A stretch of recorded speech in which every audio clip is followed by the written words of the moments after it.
according to Winter is Coming, we have a runtime for the first episode. So the first episode is going to be 64 minutes, an hour and 4 minutes. That's good news. How long were the previous seasons? I think. I mean, they fluctuated 53 minutes, an hour like and 4 minutes. You know, you most of the episodes will probably run around an hour, a little bit less. But to go over an hour, you know, means that we very well could have some episodes this season.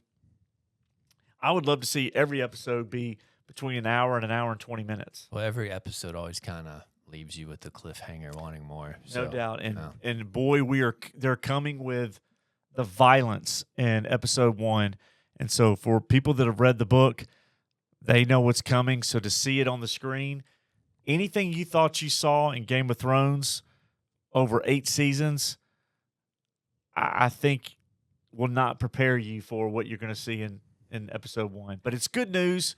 64 minutes for the first episode, according to winteriscoming.net, which it's a great site. Go check those guys out.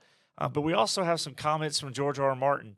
And this is kind of interesting because he posted on his Not a Blog site around the same time that George Lucas himself was over in Cannes and was talking about creating your material and having, you know, people criticize it for not being diverse enough or characters and George really shot all that down. You know, it's like you create, you don't worry about what the housekeeper has to say, their opinions about what you create, because it's your baby.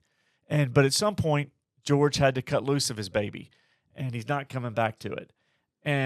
But he was very, very direct in his view that, you know, look, we tell a story and you have to serve the story. You serve the lore, and you can't worry about people that think that there needs to be another agenda, right? He's not worried about that. And so George R. R. Martin, maybe he saw George Lucas's interview. I don't know, but you know, it's very interesting. So I want to just kind of recap and get your thoughts on what George had to say here on his blog. You know, he talks about material being co-opted by studios and other people, and you know, he talks about changing source material, and you know, he says.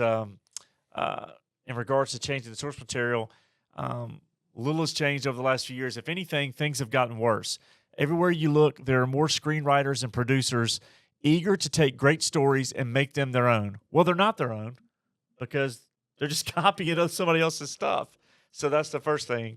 And then he goes on to say, it does not seem to matter whether the source material was written by Stan Lee, Charles Dickens, Ian Fleming, Roald Dahl, Ursula K. Le Guin, J.R.R. Tolkien, Mark Twain, Raymond Chandler, Jane Austen, Orwell, anyone. And he says no matter how major a writer it is, no matter how great the book, there always seems to be someone on hand who thinks he can do better, eager to take the story and improve on it.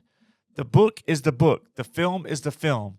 They will tell you as if they were saying something profound. Then they make the story their own. They never make it better, though. 999 times out of 1,000, they make it worse. Once in a while, though, we do get a really good adaptation of a really good book, and when that happens, it deserves applause.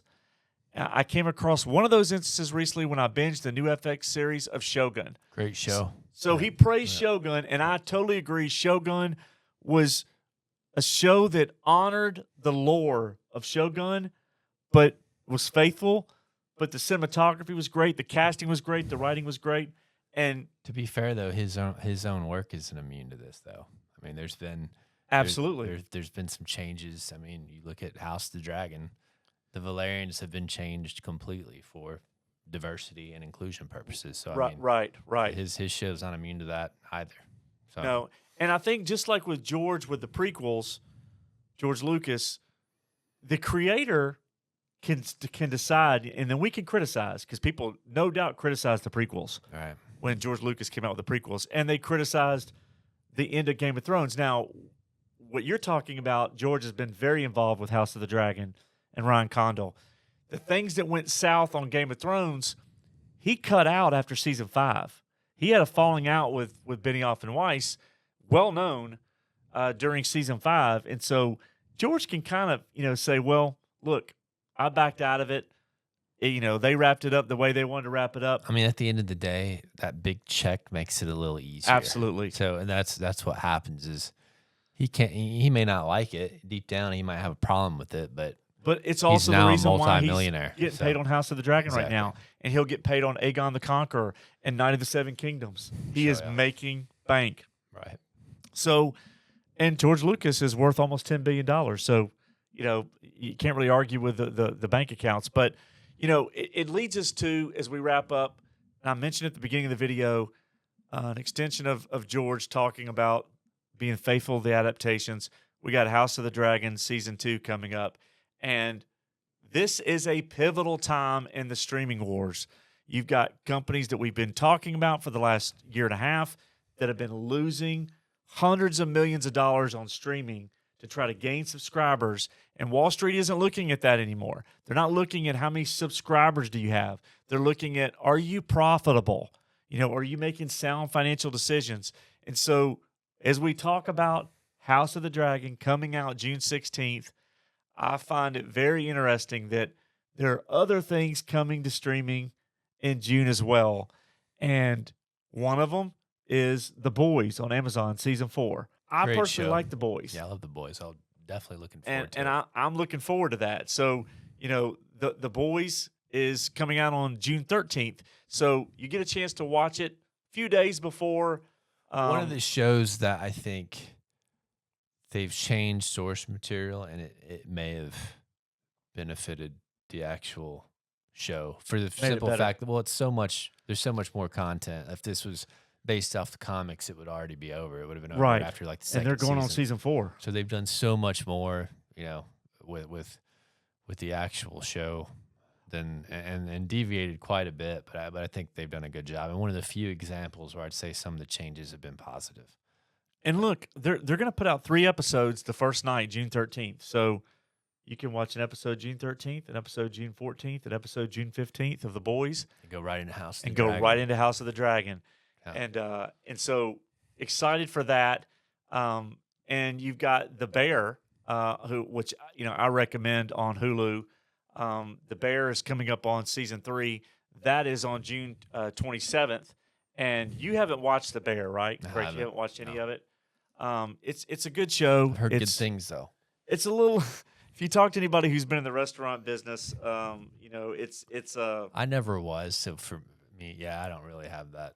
I get a lot of the people that I know that like it have been in the restaurant business. So yeah, but it's almost like there's a little bit of lack of realism to it. But the characters are really well written, and it's a good show, and so that's on the back end of June.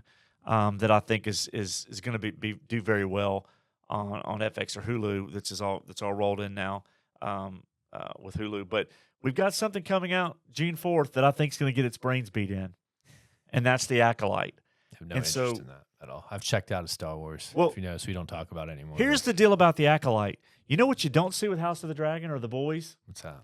You don't see the shills coming out to try to do damage control like what has been happening on social media, and you can tell they're bots that have been put out, but there's also the shills that have been given a script to basically say, the world building, the effects, and it's the same thing for each of them when they put out a release based on the fact they were invited to a premiere, and they basically said it was great. It reminds me of that terrible Rings of Power. Absolutely, it's totally phony. And they're doing damage control. And now it's look, they got to be nervous because we've got Kathy Kennedy actually coming out and making a bunch of stupid comments in the last few days, and that tells me that they are worried. She actually referenced that it's a male-dominated audience for Star Wars, and it can be brutal to Leslie Headland. Why are you trying so hard to change it? That's what I don't understand. You know that. I mean, it's okay. It's the same reason why we wouldn't get, a male director to do the next Barbie. It's not. Again, it's just the classic case of not knowing their demographics, trying to make it into something that it isn't. And, that's why we stopped covering it. We're just not into it. It's not good. And here's what's going to happen. I felt like homework watching. Like I felt like a chore watching the shows. Right. We're not covering it. If you want to see Acolyte coverage, there's a bunch of channels that'll do it that'll either, criticize it or love on it. But I'm out on Star Wars, Disney Star Wars. I'm not out on the original trilogy. I'll always love the original trilogy and George's creation. I even love the prequels now. Yeah, I'm fine with the prequels. Anything prior to 2012, I'm good with. After that, I won't have anything to do with it. So, but wanted to talk about as we wrapped up House of the Dragon. It is going to devour the competition in June. I don't think there's any doubt about it. It's going to come out, with a lot of buzz, a lot of ratings, and there are some other shows that I think are going to do well in June as well. There's a lot of stuff coming out, and my prediction is, that some of the shows we mentioned are going to do well, and The Acolyte is not going to do well.